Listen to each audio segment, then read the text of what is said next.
ಮತ್ತೊಮ್ಮೆ ಹೇಳ್ತಾ ಇದ್ದೀನಿ, ಇದು ಪರ ವಿರೋಧ ಪ್ರಶ್ನೆ ಅಲ್ಲ. ರಿಪಬ್ಲಿಕ್ ಕನ್ನಡ ಮೊಟ್ಟ ಮೊದಲ ಬಾರಿಗೆ ಆ ಒಂದು ವಿಡಿಯೋ ರಿಲೀಸ್ ಆದಾಗ ಗಿರೀಶ್ ಮಟ್ಟಣ್ಣನವರ್ ಅವರ ಸಂಪೂರ್ಣ ಅವರು ಹೇಳಿದ್ದನ್ನು ಆನೇರ್ ಮಾಡಿದ್ದು ರಿಪಬ್ಲಿಕ್ ಕನ್ನಡ. ಅವರೇನು ಹೇಳ್ತಾರೆ, ಇವರೇನು ಹೇಳ್ತಾರೆ, ಎಲ್ಲವನ್ನ ಕೇಳಿದ ನಂತರ ನಾನು ಮತ್ತೊಮ್ಮೆ ನಿಮಗೆ ಹೇಳ್ತಾ ಇದ್ದೀನಿ, ನಮಗೆ ಒಂದು ಮಿದುಳು ಅಂತಿರುತ್ತೆ, ನಾವು ಆಲೋಚನೆ ಮಾಡಬೇಕು ಅಂತ. ಇಲ್ಲಿ ಒಂದಂತೂ ಸತ್ಯ, ಅದರ ಮಿಡ್ಲಲ್ಲಿ ಒಂದು ಮಾತನ್ನು ಹೇಳ್ಬಿಡ್ತೀನಿ. ಯಾವುದೇ ಕಾರಣಕ್ಕೂ ಸೌಜನ್ಯ ಅವರಿಗೆ ಮಗಳು, ತಂಗಿ, ಸಹೋದರಿ ಸೌಜನ್ಯಗೆ ನ್ಯಾಯ ದೊರಕಿಸಿಕೊಡಬೇಕು. ಆಕೆಯನ್ನು ಅತ್ಯಾಚಾರ ಮಾಡಿದವರು, ಹತ್ಯೆ ಮಾಡಿದವರಿಗೆ ಶಿಕ್ಷೆ ಆಗಲೇಬೇಕು. ಅದರಲ್ಲಿ ಎರಡು ಮಾತಿಲ್ಲ. ಅದು ಆ ಕಡೆಯವರಾಗಿರ್ಬೋದು, ಈ ಕಡೆ ಆಗಿರ್ಬೋದು, ಕೊನೆಗೆ ಏನು ಮಾಡಬೇಕು ಅನ್ನೋಂಥದ್ದು ವೆರಿ ಇಂಪಾರ್ಟೆಂಟ್. ಆ ಕಾರಣಕ್ಕಾಗಿ ಹಿಂದೂಗಳ ಆರಾಧ್ಯ ಕ್ಷೇತ್ರವಾದಂತಹ ಧರ್ಮಸ್ಥಳದ ಬಗ್ಗೆ ಆಗಲಿ, ಮಂಜುನಾಥನ ಬಗ್ಗೆ ಆಗಲಿ, ಅಥವಾ ಧರ್ಮಸ್ಥಳ ಧರ್ಮಾಧಿಕಾರಿ ವೀರೇಂದ್ರ ಹೆಗ್ಗಡೆಯವರ ಬಗ್ಗೆ ಆಗಲಿ ಪುಂಖಾನುಪುಂಖವಾಗಿ ಕಥೆಗಳನ್ನು ಕಟ್ಟಿ ಟಾರ್ಗೆಟ್ ಮಾಡುವಂಥದ್ದನ್ನು ಯಾವುದೇ ಕಾರಣಕ್ಕೂ ಕ್ಷಮಿಸಲಾಗುವುದಿಲ್ಲ, ಕ್ಷಮಿಸಬಾರದು. ಆಮೇಲೆ ಜೈನರು, ಹಿಂದೂಗಳು ಈ ಎಲ್ಲ ವಿಚಾರಗಳ ಬಗ್ಗೆ ನೀವು ತುಂಬ ತಲೆ ಕೆಡಿಸ್ಕೊಳ್ಳುವಂಥ ಅಗತ್ಯ ಇಲ್ಲ. ವಿಕಿಪೀಡಿಯಾದಲ್ಲಿ ಹೋಗಿ ನೋಡಿದರೆ ಅದರ ಕಥೆನೇ ಇದೆ. ಧರ್ಮಸ್ಥಳ ಕ್ಷೇತ್ರ ಮಹಾತ್ಮೆ ಯಕ್ಷಗಾನ ನೋಡಿದರೆ ನಿಮಗೆ ಅದು ಗೊತ್ತಾಗುತ್ತೆ. ಆಮೇಲೆ ಅದು ಎಲ್ರಿಗೂ ಗೊತ್ತಿರುವಂಥ ವಿಚಾರ. ಈಗ ನೇರವಾಗಿ ದಿನೇಶ್ ಅವರಿದ್ದಾರೆ, ವಿಧಿವಿಜ್ಞಾನ ತಜ್ಞ ದಿನೇಶ್ ಅವರಿದ್ದಾರೆ, ಮತ್ತು ವಸಂತ್ ಗಿಳಿಯಾರ್ ಹಿರಿಯ ಪತ್ರಕರ್ತರು ಕೂಡ ಇದ್ದಾರೆ. ಮೊದಲನೇ ವಿಡಿಯೋ ಬಂದ ನಂತರ ಅದಕ್ಕೆ ಕೌಂಟರ್ ಆಗಿ ಮೊದಲನೇ ವಿಡಿಯೋ ಬಂದಾಗ ಗಿರೀಶ್ ಮಟ್ಟಣ್ಣನವರನ್ನು ಮಾತಾಡಿಸಿದ್ದು ನಾವು. ಈಗ ಎರಡನೇ ವಿಡಿಯೋ ಬಂದಾಗ ವಸಂತ್ ಗಿಳಿಯಾರ್ ಅವರನ್ನು ಮಾತಾಡಿಸ್ತಾ ಇರೋದು ಕೂಡ ನಾವು. ಅದಕ್ಕಿಂತ ಮೊದಲು ದಿನೇಶ್ ಅವರ ಬಳಿಗೆ ಹೋಗ್ತೀನಿ ನಾನು. ವಿಧಿವಿಜ್ಞಾನ ತಜ್ಞರು ಡಾಕ್ಟರ್ ದಿನೇಶ್ ಸರ್, ನಮಸ್ತೆ. ಸರ್ ನಮಸ್ಕಾರ. ನಮಸ್ಕಾರ, ಹೇಳಿ ಸರ್. ದಿನೇಶ್ ಅವರೇ, ನಿಮ್ಮ ಮಾತುಗಳು ಇಡೀ ಕರ್ನಾಟಕದಲ್ಲಿ ಒಂದು ರೀತಿಯಲ್ಲಿ ಸಂಚಲನ ಸೃಷ್ಟಿ ಮಾಡಿದೆ. ಯಾಕಂದರೆ ಈ ವಿಚಾರ ಅಂತಲ್ಲ, ಬೇರೆ ಬೇರೆ ವಿಚಾರಗಳ ಬಗ್ಗೆ ನೀವು ಮಾತಾಡಿದಾಗಲೂ ಕೂಡ ಅಷ್ಟೇ. ನೀವು ಸ್ಟಡಿ ಮಾಡಿದಂಥ ರೀತಿಯಲ್ಲಿ ಲೋಪದೋಷಗಳು ಎಲ್ಲ ಆಯಿತು ಅಂತ ನಿಮಗನ್ಸುತ್ತೆ? ನೋಡಿ ಜಯಪ್ರಕಾಶ್ ಅವರೇ, ನೀವು ಮೊದಲೇ ಒಂದು ಮಾತು ಹೇಳಿದ್ರಿ, that Santosh Rao has been acquitted due to lack of evidence ಅಂತ. So is not been proved innocent or guilty ಅಂತ ಪ್ರೂವ್ ಮಾಡ್ಲಿಕ್ಕೆ ಎವಿಡೆನ್ಸ್ ಇಲ್ಲ. ಆ ಆಧಾರದಿಂದ ಅವನ್ನ ಅಕ್ವಿಟ್ ಮಾಡಿದಾರೆ ಅಂತ ನೀವು ಮೊದಲೇ ಹೇಳಿದ್ರಿ. That is the ruling of the court. ಅಂದ್ರೆ ಇಲ್ಲಿ ಅದೇ ಕರೆಕ್ಟ್. ಸೊ ಇದರ ಆಧಾರದ ಮೇಲೆ ಹೇಳ್ಬೇಕಂದ್ರೆ, once he has been a suspect, ಈ ಸಸ್ಪೆಕ್ಟ್ ಆಧಾರದ್ರಿಂದ ಅವ್ರಿಗೆ ಅಕ್ಯೂಸ್ಡ್ ಆಗಿ ಪರಿವರ್ತನೆ ಮಾಡಲಿಕ್ಕೆ to relate him to the victim, to relate him to the scene of crime, ಇದಕ್ಕೆ ಬೇಕಾಗಿರ್ತಕ್ಕಂಥ ಸಾಕ್ಷ್ಯಗಳು ಒದಗಿಸುವಲ್ಲಿ ವಿಫಲ ಆಗಿದೆ ಹೊರತು ಇವನು ನಿರಪರಾಧಿ ಅಂತ ಹೇಳಲಿಕ್ಕೆ ಯಾವ ಆಧಾರನೂ ಇಲ್ಲ. So that is what is the actual this thing. ಇದು ಬೇಕಾದಷ್ಟು ಕೇಸಲ್ಲಿ ಆಗುತ್ತೆ, ಇದೇ ಕೇಸಲ್ಲಿ ಅಂತಲ್ಲ, ಸುಮಾರು ಕೇಸ್ನಲ್ಲಿ ಪ್ರೈಮರ್ ಫೇಸಸ್ ಸಹ ನಮಗೆ ಗೊತ್ತಾಗುತ್ತೆ ದಟ್ ಇವರೇ ಮಾಡಿರೋದು ಅಂತ. But for to the court language is concerned, evidence are very vital. ಇದರಲ್ಲಿ material evidences are physical evidences, trace evidences ಮತ್ತು ಬಯಾಲಜಿಕಲ್ ಎವಿಡೆನ್ಸಸ್. ದೋ ನೋಡಿ, ಅವನ ಮೈ ಮೇಲೆ ಸುಮಾರು ಗಾಯಗಳಿದೆ and they are recent and fresh in nature. And ಮರ್ಮಾಂಗದ ಮೇಲೂ ಗಾಯ ಅಂತ ನೀವು ಕೋರ್ಟ್ ರಿಪೋರ್ಟ್ ನಲ್ಲಿ ಹೇಳ್ತಾ ಇದೆ. ಇಷ್ಟೆಲ್ಲ ಆದ್ರೆ ಇಲ್ಲಿ ಭಾಳ ದೊಡ್ಡ ಮಟ್ಟದಲ್ಲಿ ಏನು ಗಿರೀಶ್ ಮಟ್ಟಣ್ಣವರು ಕೂಡ ಆರೋಪ ಮಾಡ್ತಾ ಇದ್ದದ್ದು, ಭಾಳ ದೊಡ್ಡ ಒಂದು ಆರೋಪ ಏನು ಮಾಡ್ತಾ ಇದ್ರು ಅಂತಂದರೆ, ವಜೈನಲ್ ಸ್ವ್ಯಾಪ್ ಇದೆಯಲ್ಲ, ಅದನ್ನು ಏನು ಫಾರೆನ್ಸಿಕ್ ಲ್ಯಾಬ್ಗೆ ಕಳಿಸೋದಕ್ಕೆ ತುಂಬ ಲೇಟ್ ಮಾಡಿದ್ರು. ಅದನ್ನು 72 ಗಂಟೆ ಒಳಗಾಗಿ ಕಳಿಸಬೇಕಾಗಿತ್ತು. ಕಳಿಸಿದ್ದಿದ್ರೆ ಅಲ್ಲಿ ವೀರ್ಯಾಣುಗಳಿದ್ದಿದ್ರೆ ಗೊತ್ತಾಗ್ತಾ ಇತ್ತು. ಹಾಗಾಗಿ ಅಲ್ಲಿ ಆ ಥರ ಹೆಚ್ಚು ಕಡಿಮೆ ಆಯಿತು ಅನ್ನುವಂಥ ಆರೋಪ ಬರುತ್ತೆ. ಸೊ ಹಾಗಿರುವಾಗ ಅಲ್ಲಿ ಆ ಸಾಧ್ಯತೆಗಳು ಎಷ್ಟಿದೆ ಅಂತ, ಒಂದು ವೇಳೆ ಆ ಟೈಮ್ ಮ್ಯಾನೇಜ್ಮೆಂಟ್ ಹೆಚ್ಚು ಕಡಿಮೆ ಆದರೆ. ನೋಡಿ ಜಯಪ್ರಕಾಶ್ ಅವರೇ, ನಾನು ಒಂದು ಸ್ಮಾಲ್ ಇಲಿಸ್ಟ್ರೇಷನ್ ಕೊಡ್ತೀನಿ ನೋಡಿ. ಅವ್ರ ಮೈ ಮೇಲೆ ಆಗಿರ್ತಕ್ಕಂಥ ಗಾಯ, ಈ ಗಾಯಗಳಲ್ಲಿ ಈಗ ಡಿಫೆನ್ಸ್ ಆರ್ಗ್ಯುಮೆಂಟ್ ಬರುತ್ತೆ, ಈ ಕೃತ್ಯದಿಂದ ಆಗಿರ್ತಕ್ಕಂಥ ಗಾಯನ ಇಲ್ಲ ಕಾಡಿನಲ್ಲಿ ಓಡಾಡ್ಬೇಕಾಗಿ ತರ್ಚಿರ್ತಕ್ಕಂಥ ಗಾಯನ. ಸೊ ಇದನ್ನ ಡಿಫ್ರೆನ್ಶಿಯೇಟ್ ಮಾಡ್ಲಿಕ್ಕೆ ನಾವ್ ಏನ್ ಮಾಡ್ತೀವಿ ಅಂದ್ರೆ, to correlate between the victim, ಅಂದ್ರೆ ನೀವು ಈಗ ಹೇಳಿದ್ರಲ್ಲ ವೀರ್ಯಾಣುಗಳು ಅವರ ದೇಹದ ಮೇಲೆ ಇತ್ತ, ಸೌಜನ್ಯ ದೇಹದ ಮೇಲೆ ಇತ್ತ. ಅದಲ್ಲದೆ ವೆಜನಲ್ ಎಪಿಥಿಲಿಯಲ್ ಸೆಲ್ಸ್, ಶೋಚನ ಸಂಬಂಧಪಟ್ಟಿರ್ತಕ್ಕಂಥ ಕೂದಲಿರ್ಬಹುದು, ರಕ್ತ ಕಳೆಗಳಿರಬಹುದು, ಇಲ್ಲ ಈ ಅವರ vaginal epithelial cells, body epithelial cells plus vaginal epithelial cells, ಅದು ಇವರ ಬಾಡಿ ಮೇಲೆ ಏನಾದ್ರೂ ಸಿಕ್ಕಿದೆಯಾ, ಆ ಶೇಖರಣೆಯಲ್ಲಿ ಲೋಪ ಆಗಿದೆ, ಆ ಶೇಖರಣೆಲ್ಲ ಕಳ್ಸೋದಿಕ್ಕೆ ಲೋಪ ಆಗಿದೆ, ಇಲ್ಲ ತನಿಖೆನಲ್ಲಿ ಯಾವ್ದಾದ್ರು ಲೋಪ ಆಗಿದೆ, ಇದೆಲ್ಲ ಲೋಪ ಆದಾಗ ಏನಾಗುತ್ತೆ, to correlate between the accuse and the victim ಅದು ಬರೋದಿಲ್ಲ. This is what is very vital for any evidences to be framed against any accuse. ಅದರಲ್ಲಿ ಈ ಲೋಪ ಆಗಿರೋದ್ರಿಂದ ಸಂತೋಷ್ ರಾವ್ ಮೇಲೆ ಅದನ್ನ ದೃಢೀಕರಿಸ್ಲಿಕ್ಕೆ ಕೊಡ್ಲಿಕ್ಕೆ ನ್ಯಾಯಾಲಯಕ್ಕೆ ಯಾವುದೇ ಆಧಾರ ಸಿಕ್ಲಿಲ್ಲ. ಎಲ್ಲದಕ್ಕಿಂತ ನೀವೇ ಹೇಳಿದ್ರಿ that he has refused brain mapping. If you are so much innocent, ಕ್ಷಮೆ ಇರ್ಲಿ, ಅಲ್ಲಿಗೊಂದು ಪ್ರಶ್ನೆ ಬರುತ್ತೆ. ದಿನಸರ್, ನನ್ನ ಧ್ವನಿ ಕೇಳಿಸ್ತಾ ಇದೆಯಾ? ಹೌದು.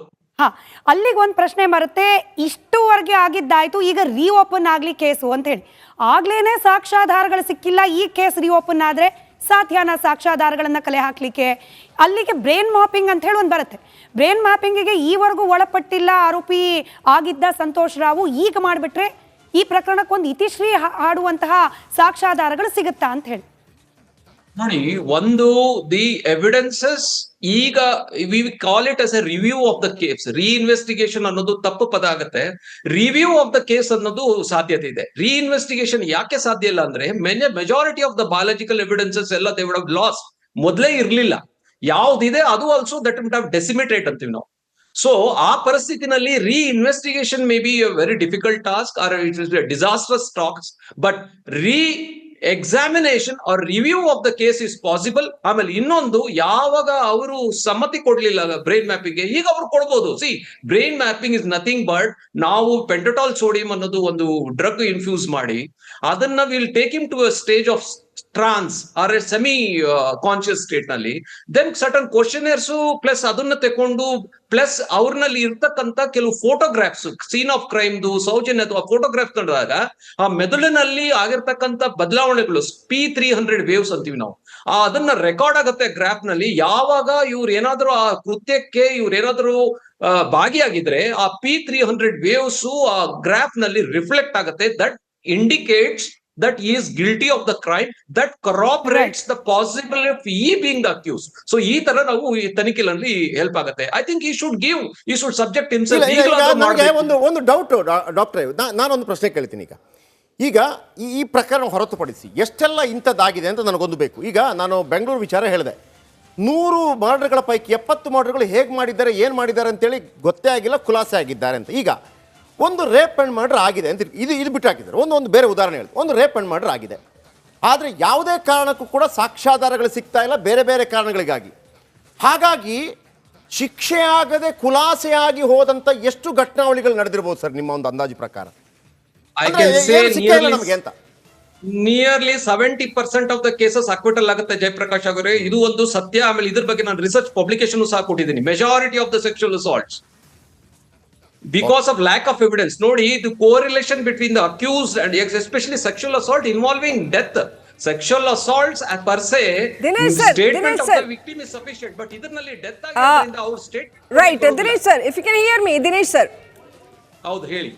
Dinesh sir, coming back to this Santosh Rao and Saujanya murder case, Dinesh sir, coming back to the Saujanya murder case, ಈ forensic psychological assessment report ಹೇಳುತ್ತೆ ಇವರು ಸರಿ ಇದ್ದ ಅಂತ, ಮೆಂಟಲಿ ಸರಿ ಇದ್ದ ಆತ, ಬಿಹೇವಿಯರಲ್ ಅಸೆಸ್ಮೆಂಟ್ ಅಲ್ಲಿ ಸರಿ ಇದ್ದ ಆತ ಏನು ಮೆಂಟಲ್ ಪೇಷಂಟ್ ಅಲ್ಲ ಅಥವಾ ಮಾನಸಿಕ ಅಸ್ವಸ್ಥ ಅಲ್ಲ ಅಂತ ಹೇಳುತ್ತೆ.